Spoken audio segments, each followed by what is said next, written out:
Prime Minister Justin Trudeau spent the last 2 days reflecting on wars of the past.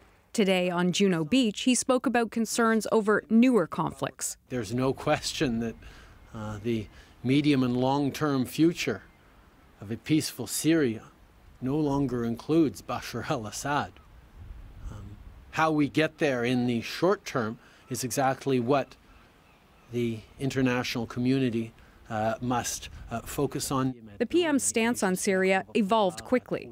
On Thursday, Trudeau wanted more information from the UN on the chemical attacks. There are, of course, still questions to be answered around who is responsible. Less than 24 hours later, he fully supported unilateral missile strikes. Canada fully supports the United States' limited, focused action. Today, Assad had to go. On the one hand, Mr. Trudeau last week said, let's go to the UN about this, and then the next day he was applauding the unilateral U.S. action. So I think that what we require from our Prime Minister is some consistency of purpose. The opposition says the government needs to be more transparent about Trudeau's changing stance.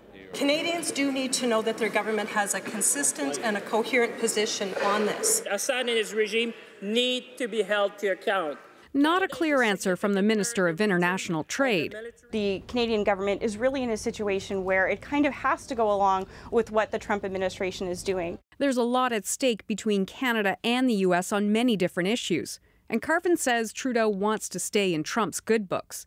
But outright support for everything Trump does could become problematic down the road. The Canadian government is probably looking at this saying, okay, well, the U.S. has shown it's willing to act in the world, but in such an unpredictable way, what does this say about U.S. leadership on so many crucial issues, including Russia, North Korea, as well as what's happening in Syria right now? Trudeau was clear that Russia is also responsible for supporting the Assad regime.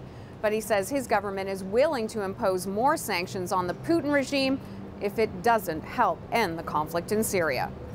Hannah Thibodeau, CBC News, Ottawa.